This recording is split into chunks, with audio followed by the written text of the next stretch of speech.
스릴러 영화를 몰두해서 보고 있을 때 그 영화를 며칠 전에 보았던 친구가 검은색 우산을 들고 지나가는 남자가 범인이야 라고 말을 한다면 사람들마다 반응은 조금씩 다르게 나타납니다.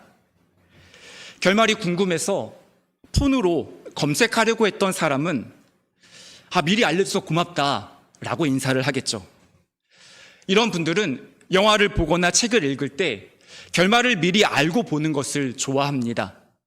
특히 추리소설처럼 반전이 소설의 마지막에 숨겨져 있는 책을 읽을 때는 마지막 챕터를 먼저 보면서 범인이 누구인지를 확인하고 처음으로 다시 돌아가서 살펴보기 시작합니다. 세상에 그런 사람이 누가 있냐고요? 있습니다. 스포츠 경기를 재방송으로 볼 때에도 어떠한 팀이 이겼는지를 먼저 확인하고 나서 편안한 마음으로 처음부터 경기를 보는 분들이 있습니다. 혹시 이 자리에도 그런 분들이 계신가요? 아는 만큼 보인다, 혹은 아는 게 힘이다라고 생각하기 때문에 낯선 곳에 여행을 갈 때에도 최대한 검색을 많이 해서 관련 내용을 찾아봐야 마음이 편안해지는 분들입니다. 이런 분들만 계신 건 아닌 것 같습니다. 반대로 제가 조금 전에 말씀드렸던 분들이 도저히 이해가 안 된다라고 생각하시는 분들이 있습니다. 옆에 있는 사람이 영화의 결론, 특히나 반전에 해당하는 내용을 미리 알려주면 긴장감이 떨어지고 재미가 없다고 생각합니다. 그래서 영화를 보거나 책을 읽을 때 최대한 사전 정보를 모르고 있는 상태에서 긴장감을 고스란히 느끼려고 합니다. 이런 분들은 스포츠 경기를 웬만해서는 재방송으로 보지 않습니다. 혹시 그런 일이 있어도 결과를 먼저 찾아보지 않고 모르는 게 약이다 라고 생각하면서 책을 읽거나 영화를 보거나 스포츠 경기를 관람합니다. 그 이유는 다른 사람을 통해서 선입견을 갖기 전에 자신이 직접 경험하고 판단하는 것을 좋아하기 때문입니다. 우리의 인생에는 예측 가능한 사건들도 있고 반대로 꿈에도 생각하지 못했던 일들이 일어나기도 합니다. 그래서 삶이 입체적이고 흥미진진합니다. 오늘 본문에 등장하는 사가랴는 불과 1년 전까지만 해도 자신이 아빠가 될 것이라는 사실을 전혀 생각하지 못했던 사람입니다. 당시 사가랴와 엘리사벳의 나이가 몇 살이었는지 성경에 기록하고 있지 않아서 우리가 알 수는 없지만 두 사람의 나이가 많았다는 사실을 성경이 반복해서 기록하는 것으로 봐서 꽤 나이가 많았던 것으로 짐작이 됩니다. 사가랴는 언젠가 내 인생에도 반전이 일어나서 대를 이어갈 아이가 태어날 것이라고 기대하고 기다렸던 사람이 아니었습니다. 어느 날 갑자기 천사가 나타나서 하나님의 놀라운 뜻을 전해주었을 때 사가랴는 그 말씀을 쉽게 믿을 수 없었습니다. 믿음이 좋았던 사가랴였지만 그의 마음에도 하나님의 말씀, 자신이 아빠가 된다는 그 말씀만은 받아들이기 쉽지 않았던 것 같습니다. 그만큼 사가랴의 마음에는 난 안 돼, 난 이미 늦었어 라는 강한 확신이 굳건하게 자리를 잡고 있었던 것 같습니다. 천사 가브리엘을 통해 전해졌던 하나님의 말씀은 사가랴와 엘리사벳 두 사람의 인생에 찾아온 엄청난 반전이었습니다. 천사가 전해준 말씀대로 사가랴의 말문이 막히게 되었고 엘리사벳은 정말로 임신하게 되었습니다. 그리고 10개월의 시간이 지나서 엘리사벳이 아이를 낳고 그 아이의 이름을 천사가 알려준 대로 요한이라고 짓게 되자 사가랴는 오랜 침묵을 깨고 다시 말을 하기 시작했습니다. 사가랴가 얼마나 기뻐했을지 충분히 짐작이 됩니다. 아이를 가질 수 없다고 생각했던 노부부가 아이를 낳고 부모가 되었습니다. 이제는 더 이상 이들의 삶에 있었던 채워지지 않을 것만 같았던 결핍이 빈자리로 남아있지 않았습니다. 또한 사가랴의 굳어있던 혀와 입이 풀리게 되어서 10개월 만에 다시 기쁨으로 말을 하게 되었습니다. 무엇보다도 사가랴가 기뻐했던 마음, 그 이유는 하나님께서 자신을 외면하신 것이 아니라 자신을 주목하고 계시고 긍휼히 여겨주신다는 사실을 생생하게 경험했기 때문입니다. 사가랴는 하나님의 은혜를 기뻐하고 감격하며 하나님을 찬양했습니다. 오늘 우리가 함께 살펴보는 본문은 사가랴가 하나님의 은혜를 찬양하고 예언했던 말씀을 기록하고 있습니다. 67절은 이렇게 시작합니다. 그 붙인 사가랴가 성령의 충만함을 받아 예언하여 이르되. 예언이라고 하면 우리가 흔히 장래에 일어날 일을 미리 말하는 사람으로 생각하기 쉽습니다.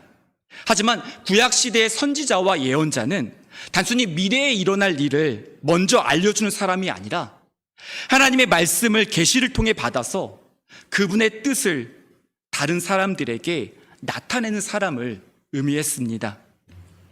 사가랴는 침묵의 시간을 지나 다시 말을 하게 되면서 성령으로 충만해져서 하나님의 뜻을 예언했습니다. 사가랴가 살아가던 시대를 영적으로 분별하고 하나님의 뜻이 지금 이 시대 가운데 어떻게 나타나는지를 생생하게 증거하면서 또한 앞으로 일어나게 될 일을 나타내는 말씀을 오늘 본문에서 기록하고 있습니다. 말은 우리의 생각을 전달하는 매우 중요한 의사소통 방법입니다. 말 한마디로 다른 사람을 격려하고 위로해 줄 수도 있고, 반대로 다른 사람의 마음에 커다란 상처를 주고 돌이킬 수 없는 실수를 저지를 수도 있습니다. 제가 3초만 설교를 멈추고 여러분들에게 시간을 드릴게요.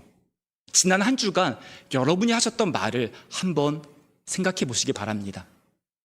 다른 사람을 격려하고 세워주는 말을 더 많이 하셨는지, 아니면 나도 모르게 다른 사람에게 상처 주는 말을 하고 나서 후회하진 않았는지 3초 동안 한번 돌아보시기 바랍니다. 네, 3초가 지났습니다. 여러분의 한 주는 어떠셨나요? 잠언 18장 21절은 이렇게 말씀합니다. 죽고 사는 것이 혀의 힘에 달렸나니 혀를 쓰기 좋아하는 자는 혀의 열매를 먹으리라. 혀에서 나오는 말 한마디가 누군가의 영혼을 죽이기도 하고 누군가의 영혼을 다시 일으켜 세우기도 한다고 말씀합니다. 또한 잠언 15장 4절은 이렇게 말씀하죠. 온순한 혀는 곧 생명나무이지만 패역한 혀는 마음을 상하게 하느니라. 아멘.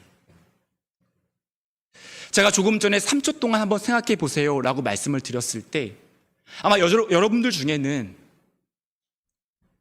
나의 말 한마디로 인해서 미소를 지었던 누군가가 떠오르시는 분도 계실 테고요. 또한 어떤 분들은 그 말을 하지 말았어야 됐는데 왜 그 순간에 참지 못했을까? 라고 생각하시는 분도 계실 것 같습니다. 말이 중요하다는 것은 우리도 알고 있습니다. 하지만 마음에 있는 생각이 필터를 거치지 않으면 나도 모르게 말이 훅 올라올 때가 있습니다. 말 한마디를 가볍게 생각할 수 없기 때문에 말을 신중하게 해야 되고 어떤 말을 해야 될지 분별해야 됩니다. 시편 141편 3절은 이렇게 말씀합니다. 여호와여, 내 입에 파수꾼을 세우시고 내 입술의 문을 지키소서. 아멘. 내 생각대로, 내 마음에 있는 감정대로 그대로 말을 하면 누구 하나 예외 없이 실수를 하기 마련입니다. 그래서 하나님께서 우리의 입술을 지켜주시기를 소망하며 하나님을 의지해야 합니다. 사가랴가 성령으로 충만해져서 하나님의 뜻을 예언하고 하나님을 찬양했다는 말씀은 우리가 하루를 어떻게 시작해야 되는지를 조명하고 있습니다. 여러분, 우리가 하루를 시작할 때 하나님 나라를 위해서 아주 큰 일을 하고 싶습니다. 이렇게 기도해도 괜찮아요. 그런 포부를 가지고 기도할 수도 있습니다. 하지만 기본에 충실하다면 그런 거창한 기도 제목보다 먼저 이렇게 기도하면 어떨까요? 하나님, 성령님을 저의 입술 가운데 저의 마음에 보내주셔서 저의 마음과 생각을 주관하여 주시옵소서. 저의 입을 통해 하나님의 뜻이 드러나기를 원하고 다른 사람에게 소망을 전해주는 말을 하기를 원합니다. 하루를 시작할 때 우리의 입술을 성령님께 맡겨드릴 수 있는 모든 성도님들 되시기를 바랍니다. 이어서 68절과 69절 말씀을 제가 읽어보겠습니다. 찬송하리로다 주 이스라엘의 하나님이여 그 백성을 돌보사 속량하시며 우리를 위하여 구원의 뿔을 그 종 다윗의 집에 일으키셨으니 아멘. 사가랴가 하나님을 찬양했던 이유는 자신의 삶 가운데 찾아오신 하나님의 은혜를 경험했기 때문입니다. 자신의 삶 속에서 하나님의 손길을 발견하며 하나님의 은혜를 찬양했습니다. 68절에서 하나님께서 하나님의 백성을 돌보셨다는 말씀을 헬라어 성경에서는 하나님께서 찾아오셨다는 단어로 기록하고 있습니다. 그래서 영어 성경을 보면 이 부분을 Because he has come to his people 이라고 번역하면서 하나님께서 방문하셨다는 원문의 의미를 그대로 살려놓았습니다. 하나님께서는 시간과 공간, 이러한 틀 안에 얽매여 계신 분이 아니시지만 시간 안으로, 공간 안으로 들어오셔서 우리 삶에 찾아오셔서 속량, 즉 값을 치르고 하나님의 백성들을 구원해 주셨다라고 찬양하고 있습니다. 하나님께서 우리의 삶 가운데 찾아오셔서 개입하는 것은 크게 두 가지 의미를 담고 있습니다. 첫 번째는 하나님의 심판입니다. 하나님의 공의를 나타내시기 위해 이 땅 가운데 찾아오셔서 심판하십니다. 두 번째는 하나님의 구원입니다. 하나님께서 하나님의 백성들을 구원하시기 위해 우리의 삶 가운데 찾아오셨습니다. 하나님의 개입, 하나님의 방문이 심판과 구원이기 때문에 하나님께서 내 삶에 찾아오시는 것을 부담스러워한 사람들이 있습니다. 하나님, 저 좀 내버려 두세요 라고 생각하는 사람들은 하나님께서 내 삶에 방문하시고 다가오시는 그 하나님의 손길이 부담스럽게 느껴집니다. 반면에 하나님의 도우심을 기다리며 사모하는 분들은 하나님의 방문을 반가워하며 기뻐하게 됩니다. 오늘 본문에 기록되어 있는 사가랴 예언에서 구원은 매우 중요한 개념입니다. 김세윤 교수는 구원이란 무엇인가라는 제목의 책에서 구원을 포괄적인 개념으로 모든 악과 고난에서 해방되는 것을 의미한다고 설명합니다. 사가랴는 자신의 힘으로, 혼자만의 힘으로 도저히 해결할 수 없는 개인적인 고난과 위기에서 하나님께서 자신을 건져주시는 구원을 경험했습니다. 아이를 갖게 된 상황과 굳어있던 입이 풀리고 다시 말을 하게 된 것은 사가랴 한 사람의 노력이나 힘이 아니라는 사실을 사가랴는 잘 알고 있었습니다. 하나님의 은혜와 도우심이 아니면 도저히 설명할 수 없는 기적 앞에서 사가랴는 하나님께서 자신의 삶 가운데 찾아오셔서 구원해 주셨다라고 찬양했습니다. 제가 혼자 기도할 때 제 마음속에 한 가지 경계선이 있습니다. 그 경계선이 뭐냐면요,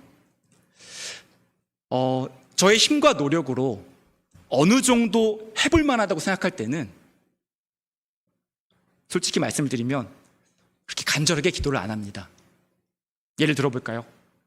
식사 기도를 할 때 정말 간절하게 주님, 이 음식 먹고 건강하게 하여 주시옵소서, 아멘, 믿습니다, 날마다 제가 이렇게 기도를 할까요? 사실 그렇지는 않습니다. 때로는 부끄러운 고백이지만 형식적으로 기도할 때도 있고요, 마치 숙제하듯이 하나님 저 기도했습니다. 이제 먹을게요. 라고 기도하고 밥을 먹을 때도 있습니다. 지금은 많이 괜찮아졌는데요. 제가 몇 년 전까지만 해도 위험을 좀 달고 살았습니다. 그러다 보니 1년에 한두 차례 정도는 소화가 잘 안 되는 증상이 있었습니다. 소화가 잘 안 되고 계속 더부룩하다 보면 식사 시간이 되어도 반갑지가 않습니다. 아플 때는 기도가 달라지더라고요. 기도의 내용도 조금 달라지고 무엇보다도 기도하는 제 마음이 달라지게 됩니다. 밥을 먹는 이 시간, 내 마음대로 되는 것이 아니라는 사실을 하나님 앞에서 겸손히 고백하면서 하나님, 저에게 하나님의 도우심과 은혜가 필요합니다. 약을 먹어도 잘 낫지 않는 제 배에 하나님께서 어루만져 주셔서 이 음식 먹고 잘 소화시킬 수 있도록 하나님 도와주세요라고 간절하게 하나님께 건강을 맡겨드리는 기도를 합니다. 제 힘으로 해결할 수 없는 문제가 찾아왔을 때 예를 들어 볼까요? 제가 한 14, 15년 정도 된 것 같아요. 결혼 반지를 잃어버리는 사건이 있었습니다. 정확하게 말씀을 드리면 잃어버렸다라기보다는 어디에 놔뒀는지 기억이 잘 안 나는 상황이었습니다. 조금 더 솔직하게 말씀을 드리면 잃어버렸는지 아니면 어딘가에 있는지 그것조차 제가 잘 모르는 상태였습니다. 열심히 찾았죠. 저에게 소중한 물건이니까요. 처음에는 기도 안 했습니다. 그냥 제가 찾을 수 있다고 생각하고 정말 저의 동선을 다 추적하면서 열심히 찾아봤어요. 아무리 찾아도 도저히 못 찾겠더라고요. 진짜 잃어버렸나? 그럼 아내한테 뭐라고 말하지? 그때가 결혼한 지 한 2년 정도 됐었거든요. 이게 답이 안 나오는 상황에서 비장한 각오로 기도를 했던 기억이 납니다. 하나님, 아시죠? 저에게 정말 소중한 결혼 반지입니다.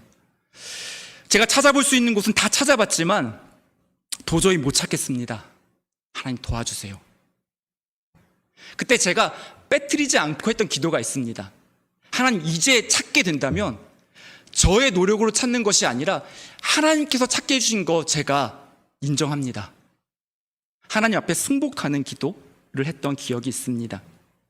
저의 한계와 연약함을 하나님 앞에서 솔직하게 고백하며 하나님의 도우심을 간절하게 기도했을 때 참 신기하게도 하나님의 은혜로 며칠 후에 옷장에서 반지를 찾게 되었습니다. 그냥 찾을 때가 되어서 찾았던 걸까요? 아니면 운이 좋았을까요? 그 후로 제 힘과 노력으로 해결할 수 없는 크고 작은 문제가 저의 삶에 찾아왔을 때 한 가지 기도하는 패턴이 생겼습니다. 제가 사실은 좀 고집이 있어요. 그래서 처음에는 제 힘으로 해보려고 부딪힙니다. 그래서 처음에는 그렇게 간절하게 기도를 하지 않다가 도저히 안 되겠다. 결혼 반지를 못 찾는 것처럼 도저히 제 힘으로 해결할 수 없는 문제다라고 제가 인정하고 나면 그제서야 하나님 앞에서 기도가 달라집니다. 하나님, 저 할 만큼 다 해봤는데 이제는 못하겠습니다. 이제 이 문제를 하나님께서 해결해 주시면 그때는 운이 좋아서도 아니고 때가 되어서도 아니고 하나님께서 제 삶에 개입하셨다는 것을 제가 인정하겠습니다. 그렇게 기도하고 나면, 그렇게 하나님 앞에 저의 마음을, 저의 연약함을 솔직하게 의탁하는 기도를 하면 마치 하나님께서 기다리셨다는 듯이 그 문제를 해결해 주셨던 경험을 하고 있습니다. 오늘 본문에 등장하는 사가랴는 자신의 삶에 찾아오셔서 은혜를 베풀어 주신 하나님께서 역사 가운데 이스라엘 백성들을 속량하시고 구원하셨다는 사실을 기억하며 찬양했습니다. 이스라엘 역사에서 출애굽 사건은 매우 중요한 의미를 가지고 있습니다. 구약 시대뿐만이 아니라 신약 성경에서도 출애굽 사건을 종종 언급하며 하나님의 은혜와 도우심을 설명하는 말씀이 많이 있습니다. 출애굽이 대체 뭐라고, 왜 이스라엘 백성들은 이렇게 계속해서 그 사건을 기억하고 민족적으로 기념한 날로 지키고 있을까요? 그 이유는 이스라엘 백성들이 정치적으로 또 군사적으로 힘을 키워서 독립전쟁을 했던 것이 아니기 때문입니다. 당시 이집트의 파라오는 이스라엘 백성들을 노예로 거느리면서 경제적인 이익을 누리고 있었습니다. 그래서 이스라엘 백성들을 자유롭게 풀어줄 생각이 전혀 없었습니다. 하나님의 개입이 아니었다면 파라오의 굳어있는 마음을 그 누구도 돌이킬 수 없었습니다. 하나님께서 모세를 통해 하나님의 뜻을 나타내셔서 하나님의 백성들을 애굽에서 구해내셨습니다. 이스라엘 백성들이 홍해 앞에 도착했을 때 뒤에는 최신 무기로 무장한 이집트의 군사들이 추격해서 다가오고 있었습니다. 이스라엘 백성들은 배수진을 치고 죽기를 각오하는 마음으로 이집트의 군사들과 치열하게 싸우겠다고 의지를 불태울 만큼 그렇게 용감한 사람들이 아니었습니다. 믿음이 좋아서 하나님의 뜻을 바라보며 간절하게 기도했던 것도 아니었습니다. 출애굽기 14장의 말씀을 제가 일부 읽어보겠습니다. 바로가 가까이 올 때에 이스라엘 자손이 눈을 들어 본즉 애굽 사람들이 자기들 뒤에 이른지라 이스라엘 자손이 심히 두려워하여 여호와께 부르짖고 그들이 또 모세에게 이르되 애굽에 매장지가 없어서 당신이 우리를 이끌어내어 이 광야에서 죽게 하느냐? 어찌하여 당신이 우리를 애굽에서 이끌어내어 우리에게 이같이 하느냐? 우리가 애굽에서 당신에게 이른 말이 이것이 아니냐? 이르기를 우리를 내버려 두라. 우리가 애굽 사람을 섬길 것이라 하지 아니하더냐? 애굽 사람을 섬기는 것이 광야에서 죽는 것보다 낫겠노라. 이 말씀을 읽으면서 혹시 이스라엘 백성들 참 믿음 없다라고 생각하시는 분 계신가요?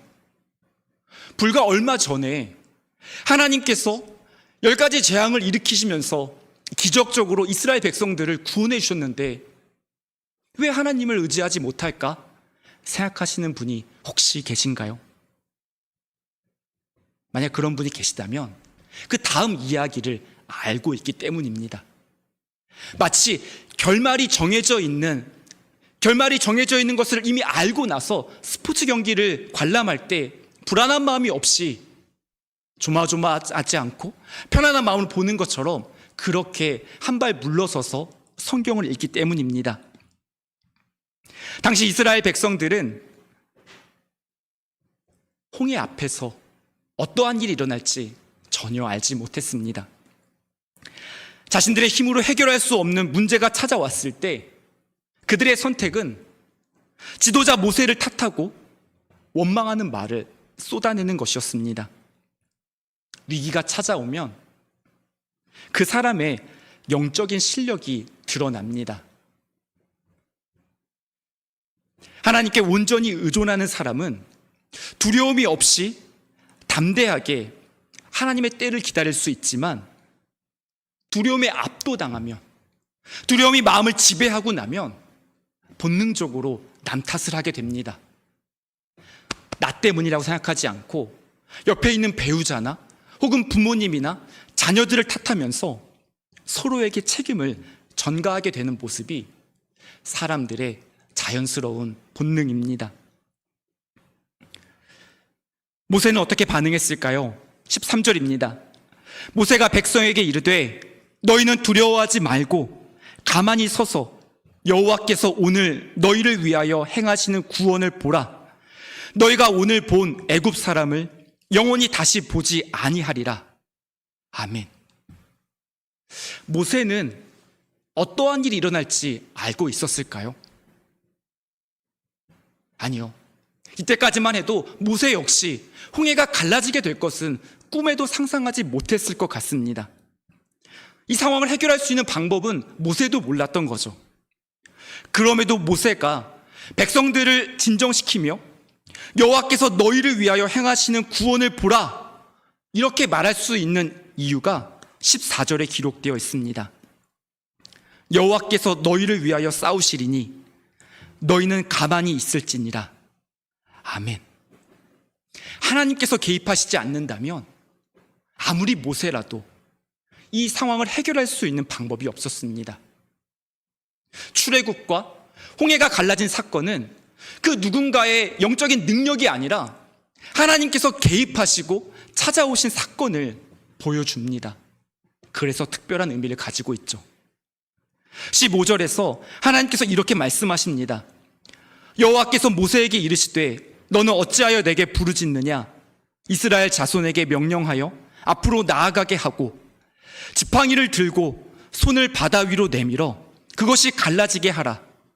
이스라엘 자손이 바다 가운데서 마른 땅으로 행하리라. 지팡이를 들고 손을 바다 위로 내밀라는 말씀은 사실 크게 어려운 말씀이 아닙니다. 하지만 그 말씀에 순종하면서 이런 의문이 들 수 있죠. 그렇게 한다고 문제가 해결되나? 아무리 하나님의 말씀이라지만 지팡이 하나 들고 홍해 바다를 향해서 손을 뻗은들 바다가 갈라지겠어? 라는 의문은 누구나 가질 수 있습니다. 문제는 그 다음 말씀인데요. 하나님께서 그것이 갈라지게 하라고 모세에게 말씀하셨습니다. 아니, 모세가 무슨 능력이 있다고 바다를 가를 수 있겠어요? 이것은 도저히 모세가 할 수 있는 영역이 아니었습니다. 하지만 21절은 이렇게 말씀하죠. 모세가 바다 위로 손을 내밀매 여호와께서 큰 동풍이 밤새도록 바닷물을 물러가게 하시니 물이 갈라져 바다가 마른 땅이 된지라. 아멘. 모세가 했던 일은 하나님의 말씀을 신뢰하면서 바다를 향해 손을 내밀었던 것이 전부였습니다. 바다에 들어가서 바다를 양쪽으로 갈랐던 게 아니었죠. 하나님의 말씀에 순종해서 지팡이 잡은 손을 바다 위로 내밀었을 때 하나님께서 밤새도록 큰 동풍을 일으키셔서 바다가 갈라지게 하셨다고 말씀합니다. 하나님께서 이스라엘 백성들을 구원하실 때 모세의 믿음과 순종을 사용하셔서 홍해 바다가 갈라지는 사건에 참여할 수 있도록 초대해 주셨습니다. 이것이 신앙생활입니다. 하나님께서는 저와 여러분들이 할 수 없는 일을 억지로 하라고 맡겨주시는 분이 아니라 우리가 할 수 있는 작은 순종을 하라고 말씀하시며 그 순종을 우리가 했을 때 우리가 할 수 없는 일을 하나님께서 개입하셔서 문제를 해결해 주시는 줄 믿습니다. 사가랴는 하나님께서 이스라엘 백성들에게 은혜를 베풀어 주시고 구원해 주신 사건을 기억하면서 71절과 72절에서 우리 원수에게서와 우리를 미워하는 모든 자의 손에서 구원하시는 일이라 우리 조상을 긍휼히 여기시며 그 거룩한 언약을 기억하셨다라고 고백하였습니다. 하나님께서 하나님의 백성들을 긍휼히 여겨주시고 약속해 주신 말씀을 기억하십니다. 하나님께서 하나님의 백성들과 약속하신 말씀을 기억하시고 또 구원해 주셨다면 구원받은 저와 여러분들이 해야 할 일은 어려운 일이 아니라 하나님의 은혜와 말씀을 기억하는 것입니다. 아침마다 말씀 도시락 잘 받고 계시죠? 제가 신대원에 입학할 때 그 시험 과목 중에서 성경 구절 140개를 암송해야 되는 그 내용이 있었습니다. 140개 중에서 이제 10개를 선별해서 시험에 나오고요. 그 비중이 컸기 때문에 웬만하면은 그 말씀을 다 외우지 않고는 신대원에 입학할 수 없었습니다. 140개 말씀을 단순히 내용만 기억하는 것이 아니라 장절과 연결해서 외우는 것이 쉽지는 않더라고요. 꽤 많은 시간이 걸렸던 기억이 납니다. 힘들기만 했을까요? 생각해보면 그때 외웠던 149절 말씀이 신학교에 가서 성경을 배우고 지금까지 목회를 하는데 저에게 정말 큰 도움이 되더라고요. 말씀을 외운다는 것은 비단 목회하는 데만 도움이 되는 것이 아니라 저의 삶에 크고 작은 어려움이 찾아올 때 하나님의 말씀을 기억하는 통로가 되었습니다. 제가 해보니까요, 한꺼번에 109절이 넘는 말씀을 외우는 거 되게 힘들더라고요. 하지만 하루에 한 구절씩 외운다면 어떻게 될까요? 1년이 지나면 365구절을 외우게 됩니다. 아무도 안 놀라시는군요. 웬만한 신학생들보다 더 많은 말씀을 여러분들이 그러면 외우시게 됩니다. 하루아침에 외우는 거 쉽지 않지만 하루에 한 구절씩 말씀을 읽고 한 번에 외워지지 않는다면 읽고 또 읽고 반복해서 읽다 보면 언젠가는 우리 마음에 그 말씀이 뿌리를 내리겠죠. 저도 한번 다시 다짐을 하면서 그 말씀 카드를 그냥 여러분들에게만 보내고 끝나는 게 아니라 제 폰에도 폴더를 저장을 해서 차곡차곡 모아두고 있습니다. 그래서 하루에 하나씩 외우고 또 지나간 거는 또 까먹잖아요. 그럼 외웠던 거 다시 한번 읽어보면서 다시 기억하려고 하고 있습니다. 이어서 75절은 하나님께서 우리를 구원해 주신 이유를 이렇게 말씀합니다. 종신토록 주의 앞에서 성결과 의로 두려움이 없이 섬기게 하리라 하셨도다. 하나님께서 저와 여러분들을 구원해 주신 이유는 우리가 하나님의 자녀로 거룩하게 살아가도록 하시기 위해 불러주셨습니다. 여기서 말씀하는 거룩하고 의롭게 살아가는 삶이 구원을 받는 전제 조건은 아닙니다. 십계명에 기록되어 있는 출애굽기 20장을 보면 이러한 사실이 잘 나타나 있습니다. 출애굽기 20장 3절부터 10가지 계명이 기록되어 있는데요, 성경을 보면 이 10가지 계명을 너희가 잘 지키면 그제서야 하나님께서 너희를 구원해 주겠다 이렇게 말씀하지 않습니다. 제가 3절부터 십계명이 기록되어 있다고 말씀을 드렸죠. 3절 앞부분에 이렇게 되어 있습니다. 하나님이 이 모든 말씀으로 말씀하여 이르시되 나는 너를 애굽 땅 종 되었던 집에서 인도하여 낸 내 하나님 여호와니라. 아멘.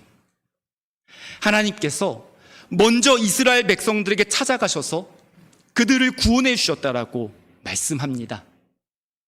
이제 구원받은 하나님의 백성답게, 하나님의 자녀답게 거룩하고 의로운 삶을 살아가라고 주신 말씀이 십계명입니다.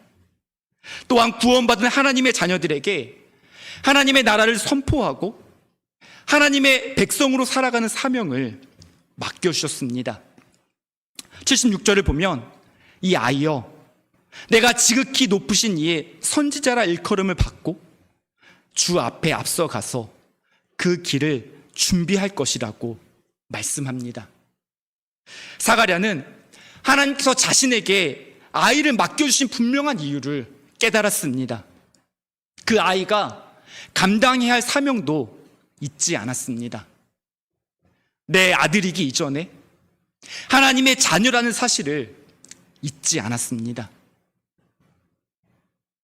마치 내가 못다 이룬 꿈을 내 아들과 딸이 대신 이루어줄 것이라는 기대를 하는 것이 아니라 하나님께서 그 아이에게 맡겨주신 고유한 사명이 있다는 믿음을 가지고 그 사명을 아이에게 다시 한번 말해주었습니다. 주의 길을 준비하는 사명을 하나님께서 요한에게 맡겨주셨다는 사실을 천사에게 들은 그대로 자신의 입술로 아이 앞에서 선포하고 있습니다. 77절의 말씀입니다. 주의 백성에게 그 죄사함으로 말미암는 구원을 알게 하리니. 아멘. 설교를 시작하면서 사가랴가 자신의 삶에 있었던 문제, 어려움을 해결하는 과정에서 하나님의 구원을 경험했다고 말씀을 드렸습니다. 또한 이스라엘 백성들이 출애굽하는 사건, 그리고 지금 로마의 지배를 받고 있던 이스라엘 백성들이 학수고대했던 로마로부터의 정치적인 독립, 이런 정치적인 해방과 민족의 독립만을 구원이 의미하는 것이 아니라 죄와 사망으로부터 해방되어 참된 자유를 누리는 삶을 오늘 본문은 말씀하고 있습니다. 78절과 79절의 말씀을 제가 읽어보겠습니다. 이는 우리 하나님의 긍휼로 인함이라. 이로써 돋는 해가 위로부터 우리에게 임하여 어둠과 죽음의 그늘에 앉은 자에게 비치고 우리 발을 평강의 길로 인도하시리로다 하니라. 아멘. 세례 요한은 구약의 예언자들과 신약시대의 예수님을 연결하는 다리와 같은 역할을 감당했던 사람입니다. 구약과 신약 사이에 약 400년 기간의 침묵 기간이 있었는데요.